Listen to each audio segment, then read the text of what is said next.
She was the only daughter of the Sultan to survive infancy, the favorite of Suleiman, flesh of Hurrem's flesh, a woman whose name, Mihrimah, meaning sun and moon, became a legend even during her lifetime. But behind the beautiful facade of official chronicles and the gloss of a popular TV series lies a story full of questions that historians are still trying to answer.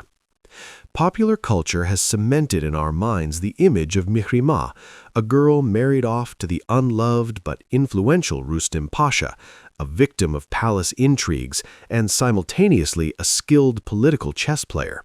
The show's creators did an excellent job with the drama, but as is usually the case, reality had to be considerably edited for the sake of ratings and a beautiful picture. And while the fate of Mihrimah herself is more or less clear, the question we've posed in the title makes even seasoned Ottoman historians scratch their heads and argue hoarsely. How many children did this powerful woman actually have? It sounds like a simple quiz question, but the answer turns into a real detective story, complete with missing heirs, broken destinies, and secrets that still lie hidden in Istanbul's archives. The marriage of Mihrimah and Rüstem Pasha is a whole other conversation. Mihrimah herself consented to this marriage. Suleiman, as a responsible father, personally asked his daughter, and she said yes. And the rumors of leprosy that nearly called off the wedding? That was a dirty campaign by Rüstem's enemies who spread the word that he was ill. A doctor's examination, which found a common louse on the Pasha's clothing, proved the groom was clean. Their union lasted 22 years and ended only with Rüstem's death in 1561. And here's another blow to the TV series cliché. Mihrimah did not breathe a sigh of relief and throw herself into the arms of young favorites. At 39, she remained a widow and never remarried, although there was no shortage of suitors eager to become related to the Sultan's family. She herself asked her father and then her brother not to marry her, wishing to remain faithful to her late husband. Quite a twist. Love is, of course, a mysterious thing, but apparently this political deal turned out to be a remarkably successful personal project for her. It was in this marriage, which skeptical historians still call a union of ambitions, that children were born who were destined to become pawns in the great game. Or were they? Or were they not the only ones? The goal of our investigation is to separate the wheat from the chaff, facts from speculation. We will dive into Ottoman chronicles, compare the data of Turkish historians with the works of Western researchers, and try to reconstruct the family tree of Mihrimah Sultan. A journey awaits us into a world where every document could be a forgery, every tombstone a mystery, and the fates of the children of the most influential woman of her time proved to be no less captivating and tragic than the story of their famous grandmother, Hurrem. On November 26, 1539, Istanbul transformed for several weeks into one grand stage of celebration. At the Hippodrome, refreshments flowed freely, cannons fired without cease, and the people feasted at the treasury's expense. There was a double reason. Sultan Suleiman was having his younger sons, Bayezid and Cihangir, circumcised, and at the same time he was marrying off his only daughter, 17-year-old Mihrimah. The chosen one was Rüstem Pasha, a man whose face contemporaries described without excessive flattery. Smallpox had left its marks, but for the enemies of the Ottoman dynasty, these scars would soon be the last thing they ever saw in their lives. From this moment begins the story not just of one family, but of a new influential branch of the Sultan's lineage. That very branch which would outlive its direct competitors and maintain influence even when the male line of the Ottomans began to choke on its own blood. But let's get straight to the point. In the popular consciousness, there is an image propagated by TV series, a young beauty sold by her mother to an elderly vizier, suffering in captivity and dreaming of another life. The problem is that this image has almost nothing to do with reality. And if we want to understand how many children Mihrimah actually had and what happened to them, we will have to shatter this image. Firstly, the age difference. Rüstem was about 39, Mihrimah was 17. For the 16th century, especially for the Ottoman dynasty, this was standard. Sultans' daughters were not given to their peers. They were given to men who had already proven they could hold power, command an army, and not fall apart at the first sign of trouble. A husband was meant to be a shield, not a dancing partner. Secondly, monogamy. Any pasha who married a sultana forgot about the harem forever. Violate this, and the sultan's own eunuchs would remove your head. Not even your mother could save you. Rüstem, for all his harshness and stinginess, which historians record without embellishment, observed this prohibition strictly. Moreover, sources have left traces of a very different kind of relationship. He didn't just tolerate Mihrimah, he strove to fulfill her every wish. The man feared by the entire empire transformed before his own wife into an attentive husband. This is not a romantic drama, this was the pragmatic choice of a clever politician who understood upon whom his career and his life truly depended. Marriage became not a tragedy, but the formation of a powerful alliance. The mother managed the harem and corresponded with foreign kings. The father was the Grand Vizier, who held the empire's financial flows in an iron grip. Their children were born not merely as grandchildren of the Sultan, but as heirs to two of the greatest fortunes. And this brings us to the crucial point. Rüstem Pasha went down in history as a man whose wealth was compared to the treasuries of European states. Yes, he was harsh, sometimes to the point of cruelty in financial matters. Yes, his tax collection methods could hardly be called humane.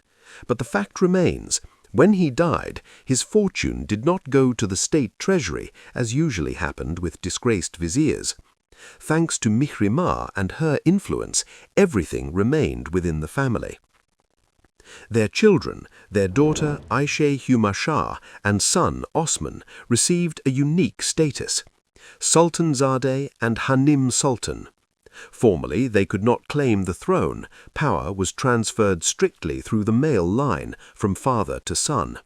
But in reality, their influence and wealth surpassed the capabilities of many shehzades who sat in cages waiting for their brothers to die.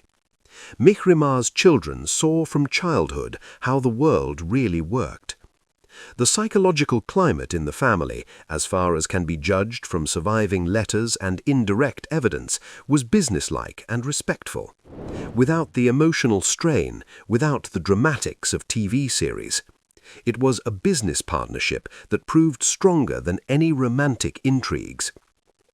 When Rüstem Pasha died in 1561, Mihrimah, who was about 39 at the time, received many proposals for a new marriage. The high status of a sultana, the widow of a grand vizier, made her a prime target for any political faction. She refused them all. She dedicated herself to preserving her husband's legacy and advancing their children. For a woman of that era, this meant more than 1,000 declarations of love. It was this union, sealed amid the thunder of cannons at the Hippodrome, that became the foundation upon which a new dynastic branch was built. Mihrimah's children were not just born, they were born under the right stars, in the right marriage, to the right parents, and this determined everything that happened to them afterward. The year 1541 arrived. Istanbul was abuzz. It had been 2 years since the wedding salvos for Mihrimah and Rüstem had died down. The couple was even dubbed the wealthiest pair in the empire. But the real fireworks came a little later. A girl was born in the palace. It might have seemed like an ordinary event. No Shehzade had arrived. The cannons remained silent. Yet the very fact, Hurrem had become a grandmother, and Suleiman a grandfather, and through his beloved daughter no less. This was no small matter in an era where child mortality indiscriminately cut down lives, and every new child in the dynasty was perceived as a miracle. Her name was chosen with surgical precision, Aisha, in honor of Suleiman's deceased mother, Valide Hafsa. A sharp, shrewd move, a reminder to everyone whose blood flowed here. Huma, Persian for royal bird of happiness. The mythical Huma bird, according to legend, cast its shadow upon the chosen. The irony was that the girl indeed proved to be chosen. She was destined to outlive them all, including her grandfather, mother, and father, and to pass away during the reign of Sultan Murad III in 1594, leaving behind a legacy spanning half a century. Less is known about her childhood than one might wish, but the fragments of facts paint a portrait of a child favored by the gods. Suleiman, already elderly, with gray in his beard and eternal sorrow in his eyes after Mustafa's execution and Rüstem's death, found in this granddaughter a respite from his grief. They say he would hold her on his lap for hours in Topkapi, give her jewels and teach her to write. She was his living Hurrem. Contemporaries whispered that the girl had inherited not only her grandmother's red hair, but also her devilish charm and sharp mind. Aisha was not raised in the hothouse of the harem, but as a future player on the chessboard of high politics. Her mother, Mihrimah, the first woman to accompany her father on military campaigns. Her father, Rüstem Pasha, a cynic who could count money faster than eunuchs could spread gossip. Her grandmother, Hurrem, the one who rose from slave to the Sultan's legal wife. In such company, even a lapdog would have learned to speak 3 languages and understand tax collection. Aisha grew up a polyglot, a connoisseur of poetry, and more importantly, an expert in the mechanisms of the palace. Now, regarding her status, this was a subtle point. The children of the Padishah's daughters were entitled to the title Rüstem Sultan. Formally, this was a rank below that of Mihrimah herself, but reality scoffed at formalities. Aisha was so enveloped in connections, her father's wealth and her grandfather's love, that her position in protocol was higher than that of many viziers' wives.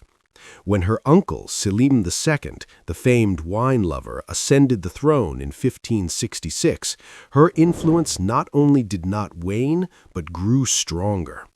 Then came her cousin, Murad III, and Aisha had already become a living monument to a bygone era, an elder whose word carried more weight than the decrees of young sultanas. The rest of her life is a separate story, one of marriages, money, and the construction of mosques. But the crucial point is this. Aisha disproved the myth that after Suleiman's death, his descendants faded into obscurity.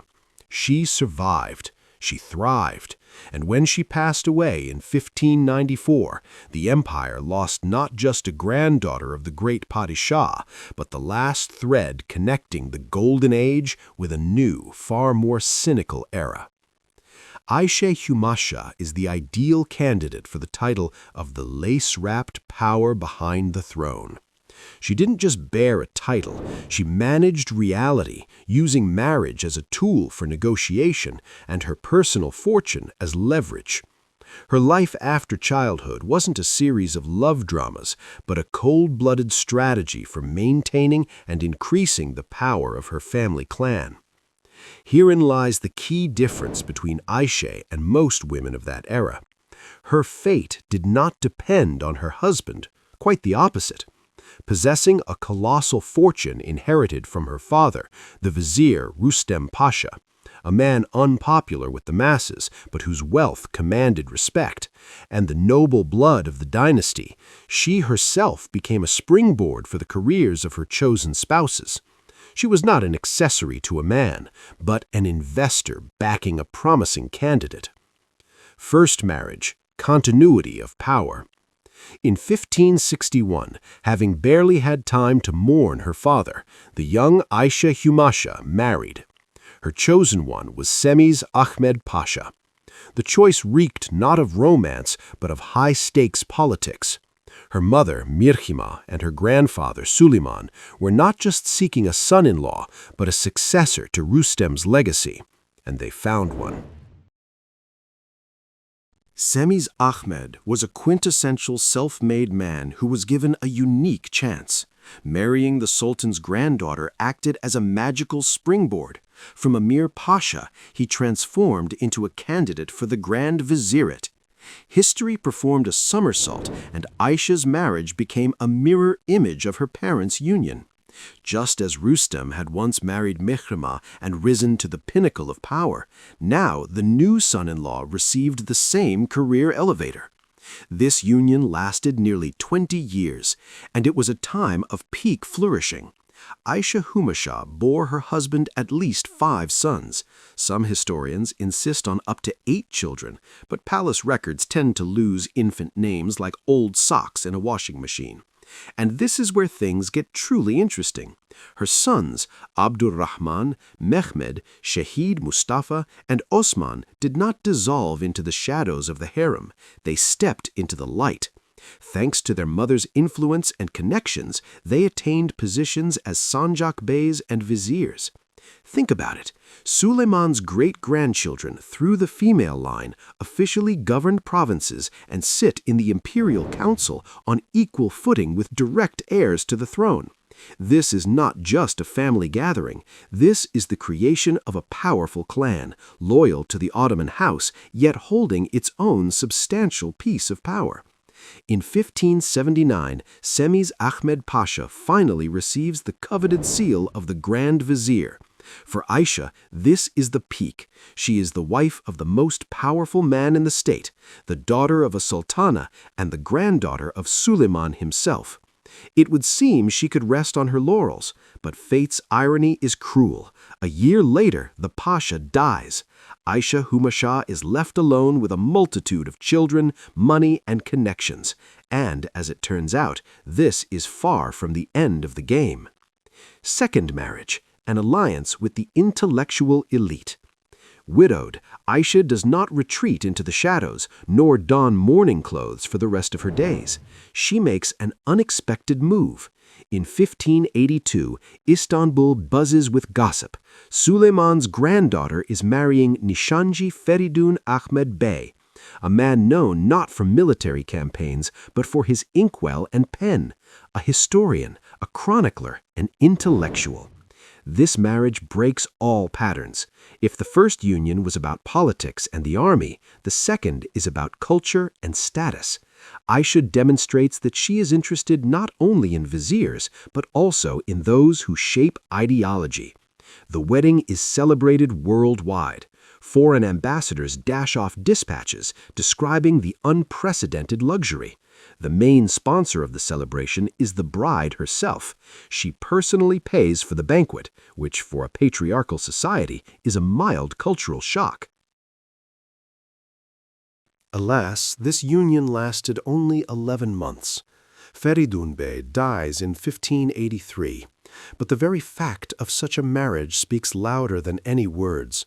Aisha Humasha herself chooses with whom to share her bed and the imperial budget. She surrounds herself with outstanding people, buying not just a husband, but the right to enter history as a patron of the arts. The third life and political legacy. After the death of Mihrimah Sultan in 1578, Aisha remains the senior woman of the dynasty. Matriarchy in action, she takes up the baton. And this is where her third life begins, the most influential one. Her relationship with the current ruler was ideally built. Sultan Murad III, her cousin, showered her with gifts. Palace expense books record regular deliveries of jewels and fabrics to her chambers. She was on familiar terms with Safiya Sultan, the powerful favorite and later wife of Murad. It wasn't friendship, but a mutually beneficial alliance between two sharks. But Aisha's main asset were her waqfs. The charitable foundations left by her parents came under her sole management. This granted her complete financial independence from the treasury and the sultan. She funded the construction of mosques, aided the poor, and supported the clergy. It was a combination of popular love and religious patronage rolled into one. In 1594, she performed the Hajj, the pilgrimage to Mecca.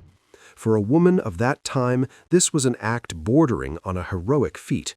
She undertook the journey not in secret, but openly, together with her sons, demonstrating to the world, the blood of Hurrem and Suleiman flows in me just as strongly as it does in the ruling sultans. Aisha Huma Shah died in her palace in Üsküdar, quietly and with dignity. She left behind not just chests of gold, though those too, but a sprawling network of descendants, pashas, beys, and officials who would shape the empire's politics for another century. She traveled the path from a girl given in a marriage of convenience to a woman who dictated the rules of the game herself, and she won that game. If the name Aisha Huma Shah Sultan occasionally flickers across the pages of historical novels and in quasi-academic discussions, then the figure of her younger brother, Osman, is for the general public a territory of absolute vacuum. Fans of the TV series now are probably raising an eyebrow in surprise. Wait, Mihrimah had a son too? The screenwriters of the popular saga, credit where it's due, did a clean job. They simply erased Osman from the narrative. Why? For dramatic effect, of course. A lonely mother with a single daughter is touching. It adds tragedy to the already difficult fate of Suleiman's daughter. There's just one problem. Historical chronicles, archival documents, and, most irrefutably, the tombstones themselves say otherwise. There was a son, and his biography is a perfect illustration of how one could stand within 2 steps of the throne, yet manage to choose silence. Osman was born around 1546.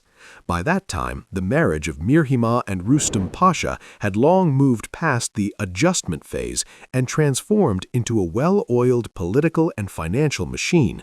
For the dynasty, the birth of a son to the sultan's daughter was not just an ordinary event, but a significant one.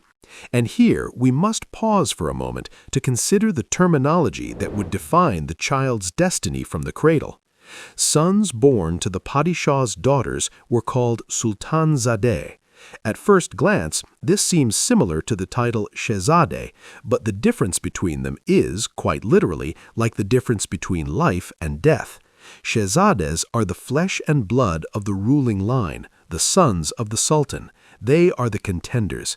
They are those who from adolescence are sent to govern sanjaks, sharpen their knives against each other, and live with a perpetual chill in their stomachs because of the law of Fatih. One ascends, a silk bow is prepared for the rest. Sultanzadeh is a completely different story.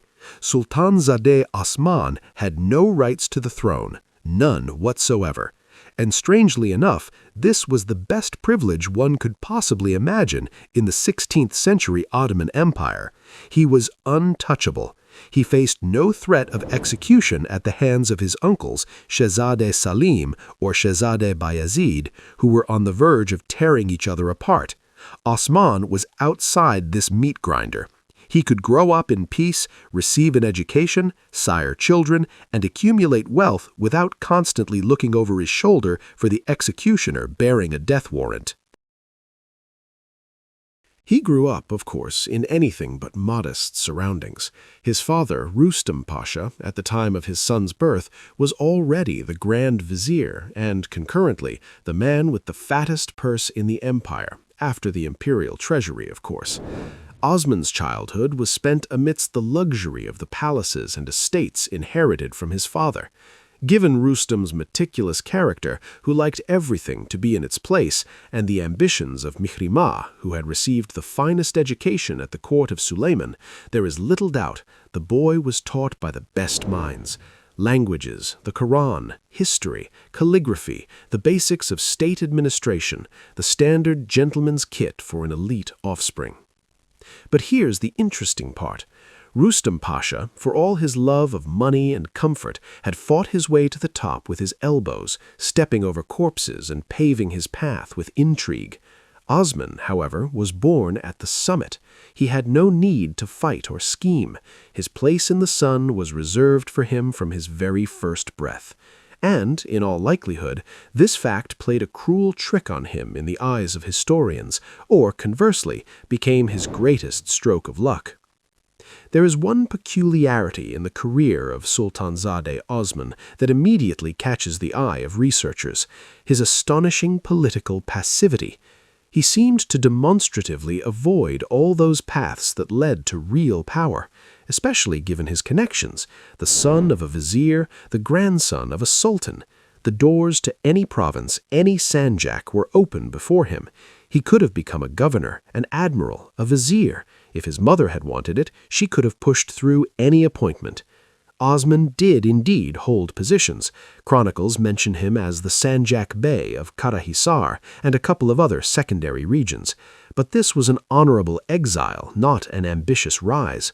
He did not strive to go to Istanbul. He did not weave himself into the intrigues of the palace, unlike his sister Aisha, who around that time had begun to actively stir the waters in and around the harem. Osman seemed to look at this all from the height of his position and say, "No thank you, I'll manage without it." He probably saw the price of it all too clearly. Before his eyes was his father, who lived in a state of permanent war with everyone around him, who was poisoned, hated, and feared. Nearby was his mother, whose brothers were ready to tear each other's throats out at any moment. Osman, who had received a good education and knew how to analyze, made a simple and wise choice. He decided simply to be rather than to seem. He chose the path of the golden mean, to enjoy the benefits of the empire, but to keep himself at a safe distance from it. After the death of Rüstem Pasha in 1561, Osman became the main heir in the male line. The palaces, lands, estates, and most valuably his father's famous library passed to him. Rüstem Pasha was a passionate bibliophile. He collected rare manuscripts and commissioned copyists to create the finest editions. And Osman, apparently, did not squander this inheritance, but increased it. There is evidence that he patronized scholars, copyists, and calligraphers, continuing his father's work, but without his father's harshness. Sultanzade Osman died in 1576. He was around 30 years old. The chronicles do not detail the cause of death, a common occurrence for that time. Illnesses mowed everyone down, regardless of the thickness of their purse. And this brings us to the most important piece of evidence which refutes all the fictional TV series narratives. Osman is not buried just anywhere on the outskirts, but in the mausoleum of his father, Rüstem Pasha, in Istanbul. Among the imposing sarcophagi, you will see one modest gravestone. The inscription on it leaves no doubt: "Here lies Osman Bey, son of Rüstem Pasha and Mihrimah Sultan, daughter of Suleiman Shah." This stone is a dispassionate witness. It refutes screenwriters, mythmakers, and all those accustomed to seeing history simplified. Osman existed. He was flesh and blood, born of his great mother and his cunning father. But he became neither a great warrior nor a treacherous vizier. Inside the turbe of Rüstem Pasha, a semi-darkness prevails. The visitor's eye, accustomed to the light of an Istanbul day, immediately seizes upon the main feature, the massive sarcophagus of the Grand Vizier himself, draped in luxurious fabrics. But if you look closely into those corners where the light barely reaches, the most interesting part begins. There, at the feet of the Pasha, a small tombstone is nestled. The inscription reads, "Sultanzade Murad," and this is where historians start to get a migraine. It would seem there it is, ironclad proof, a grave in the family mausoleum, therefore the person existed. But when researchers begin to leaf through the Ottoman registers, the Sijil-i Osmani, that very main ledger of the dynasty where all births, marriages and deaths were recorded, a strange fact emerges. Murad is not there, as if he vanished into thin air. No mention of treasury payments, no appointments, not even condolences in diplomatic correspondence, a complete silence from the archives. Who then lies at the feet of the formidable vizier? Version 1, the most prosaic. This was a child who died too young. Mihrimah Sultan and Rüstem Pasha were married for over 20 years. For a woman of the 16th century dynasty, giving birth to only 2 children, Aisha and Osman, in that time is a statistical anomaly. It's logical to assume there were more pregnancies, but 16th century medicine was merciless to children. Smallpox, fever, intestinal infections mowed down heirs, even in the golden cradles of Topkapi. If Sultanzadeh Murad was born and died at the age of a few months or a couple of years, he simply never had time to enter the world of high politics. He was not given a sanjak. Ambassadors at foreign courts did not announce his birth. The only thing left is the stone in his father's mausoleum, and that only if his mother insisted. This version has its own bitter logic. Mihrimah, whom we are used to seeing as an iron lady running an empire from behind her father's back, could well have been a woman who lost more than one child. It's just that in those times, grief was to be endured silently and briefly. The death of an infant was a family tragedy, but not a matter of state. But there is a second version, far more intricate, one that makes the eyes of archival enthusiasts literally light up. The version about a case of mistaken identity. The thing is, Aisha, the only confirmed daughter of Mihrimah, had many sons, and one of them, according to surviving records, was indeed named Murad. Imagine the situation. The little grandson of the great vizier dies. Where to place him? In the family mausoleum, of course, next to his grandfather, under his wing. 100 years pass. Generations change. The caretakers, while rewriting the inscriptions, see, next to the sarcophagus of Rüstem Pasha lies a certain Murad. Logic suggests probably a son. And so the grandson Murad is transformed into the son Murad, migrating from one semi-literate guidebook to another. Then the internet arrives and proliferates this version as the ultimate truth. Adding to the confusion is the name Mehmed. In some sources, Sultanzadeh Mehmed pops up. Who is he? A fourth child? A twin brother? Or yet another victim of a clerical error? Most likely, he is yet another grandson of Aisha, who was recorded as a child of his famous grandmother. In the 16th century, being a descendant of Mihrimah Sultan carried a certain weight, and confusion in the chronicles could easily arise from the simple vanity of the scribes. The key piece of evidence that tips the scales in favor of the infant death or even complete non-existence theory lies in the money. Mihrimah Sultan and Rüstem Pasha were practical people. They left extremely detailed waqfs, charitable foundations, where every akçe is accounted for, specifying who should receive how much money for the repose of their souls. In these documents, Aisha appears, Osman appears, the name Murad is not found even once, and this is serious. If Murad had lived to a conscious age and died, say, as a teenager, he would definitely have been entered into some registry as a recipient of an allowance or as an heir. Since he is not in the papers, it means he either died before he started receiving money or he never existed in the first place. So the marble gravestone in the Rüstem Pasha Türbe is either a monument to a short life ended so quickly that it left no trace in the imperial accounts, or it is a historical phantom born from the dust of centuries and the desire to pass off a grandson as a son. In any case, Sultanzadeh Murad remained a ghost, and he lies there in the shadow of his great father, a silent reminder of how easily history shuffles the cards and how difficult it is for descendants to sort through that deck. The gap between what we saw in the TV series and what is written in the dry archival books is enormous.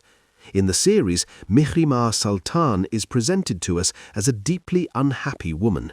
She was married off by force. She loves Bali Bey, a fictional romantic storyline, her entire life, and merely tolerates Rüstem Pasha for the sake of her mother and brothers. To strengthen this image of a victim of the dynasty, the screenwriters used a technique that could be called cutting out excess happiness. In reality, as we have found out, Mihrimah and Rüstem had a son, Sultanzadeh Osman. He lived to adulthood and was the heir to a vast fortune. But this character is absent from the series. We see the birth of their daughter Humasha, we see episodic appearances of infants, but there is no storyline for the son. Why? If viewers had been shown an adult, successful son who adored both his father and mother, the image of the suffering Mihrimah would have fallen apart. The presence of healthy children and a strong family, and the historical Rüstem was a devoted family man, would have made her life too normal and prosperous, and prosperity is the enemy of drama. The screenwriters needed a lonely woman in a golden cage, so the son was simply crossed out of the active narrative, leaving Mihrimah alone with her sorrow and political ambitions. In the series, the theme of children is often used to heighten the narrative tension. We saw storylines involving the threat of miscarriage, difficult births, and the loss of a child. This is a classic approach. A heroine's pregnancy must always be associated with risk so that the viewer worries. Historical chronicles have not preserved any information about dramatic events related to the birth of Mihrimah's children. The level of medicine in the palace was the highest for that time.